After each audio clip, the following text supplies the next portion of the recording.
Hello guys, অনেকদিন পর আমি দিদিদের সাথে ঘুরতে বেরিয়েছি। কয়েক মাস পর দিদির সাথে দেখা, দিদি এই বাড়িতে এসছে। আর বিকাল টাইমে ঘুরতে তো সবাই ভালোবাসে, তো আমরাও বেরিয়ে পড়েছি। আর মজার কথা হচ্ছে এখানে 10 টাকার 20টা ফুচকা দেওয়া হয়।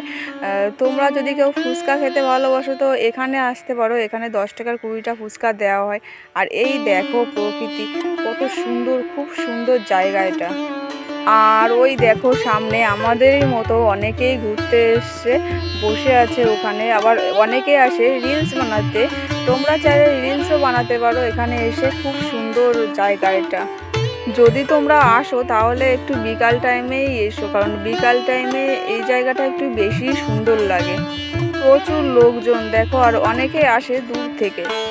চারি সাইডে মাঠ আর মাঠ। হ্যাঁ, তবে রাস্তার দুই সাইডে গাছ আছে, দেখো তোমরা দেখতেই পাচ্ছ গাছগুলি খুব সুন্দর। আর দেখো মাঠ, আর খুব সুন্দর হাওয়া হচ্ছিল। হাওয়াতে মনে হচ্ছে মন ভরে যাচ্ছে, প্রকৃতির এরকম একটা দৃশ্য।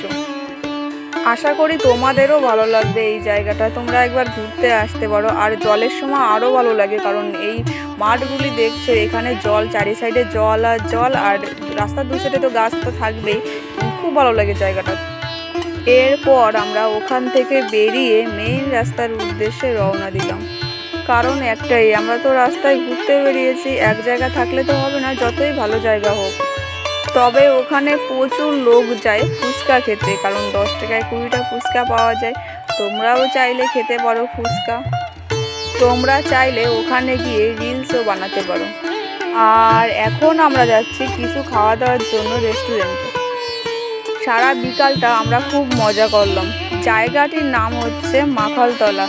ভাবছো তো কী করে আসবে? তো তোমরা রুদ্রপুর যদি আসো, রুদ্রপুরের সোজা, একদমই সোজা ওই রাস্তাটা।